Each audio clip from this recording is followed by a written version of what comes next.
Punde, yes bank home loan Pradeep Gholap, आपले सगळ्यांचे लाडके महेश सर, महेश गाडवे यांचा या ठिकाणी सन्मान होतोय. येस बँक राईट ऑफ मध्ये ज्यांचं अजून एक मोठं नाव अतिशय टॉप परफॉर्मन्स करून कायमच चर्चेत राहतात त्या महेश गाडवे सरांचा निलेश जगताप, सुनील कोंडे, अनिकेत वाजळे सरांचं पण एकदा जोरात टाळ्या, कारण 91.24 असा अचीवमेंट त्यांनी केलं, 3 महिन्यात केलं, टॉप परफॉर्मन्स दिला, त्यांचं सुद्धा मनापासून आभार. अभिजित सातपुते, अभिजित सरांचं सुद्धा जोरात टाळ्या, 85.89 top good performance. Satyajit Raut, वा जोरात टाळ्या होता सत्यजित राऊत साठी 83.00 सुंदररीत्या कामगिरी करत या ठिकाणी टॉप अचीवमेंट केलं. त्यानंतर किरण निबुडे 98.31 आलाय sir. Okay okay done done. Anand Bade, Anand बदे सगळ्यांना जोरात टाळ्या वाजवा. 69% अचीवमेंट त्यांनी केलं, खरंच मनापासून आभार. कारण मला मागाशी सांगितलं दिसतं तसं नसतं, त्यांच्या शारीरिक सृष्टीवरती जाऊ नका, मात्र त्यांची खरेदी त्यांची कामगिरी एकदम टॉप आहे. एकदा जोरात टाळ्या वाजवा आनंद सरांसाठी. नुपूर काशी, नुपूर काशीसाठी एकदा जोरात टाळ्या वाजवा.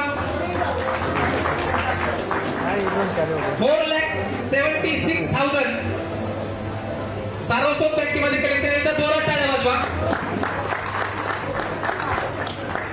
नंतर सोनाली वाघमारे, IDFC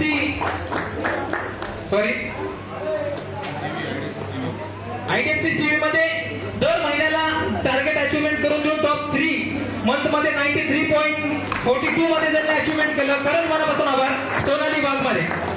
नंतर प्रतिभा दीपिका काळे, दीपिका मॅडम साठी एका जोरदार टाळ्या वाजवा. ओमसाई फॅमिली मधील एक सगळ्यात महत्वाचा आधारस्तंभ, सर्व मुलींसाठी जे महत्वाचं मार्गदर्शन करतात, आमच्या सगळ्यांच्या लाडक्या दीपिका मॅडम यांचा या ठिकाणी मान सन्मान होतोय. 93 पॉईंटचा अचीवमेंट करून या ठिकाणी टॉप परफॉर्मन्स मध्ये नाव आलंय. त्यानंतर पूजा गायकवाड, एका जोरात टाळ्या वाजवा पूजाताईंसाठी. सतत कस्टमर सोबत भांडण करणाऱ्या पूजा गायकवाड ह्या मात्र कायमच चर्चेत राहिल्यात. 80% ज्यांनी टार्गेट अचीवमेंट करून या ठिकाणी टॉप परफॉर्मन्स मध्ये आपलं नाव नोंदणी केली, पूजा गायकवाड. त्यानंतर एक मोठं नाव अक्षय गायकवाड, एकदा जोरात टाळ्या वाजवा.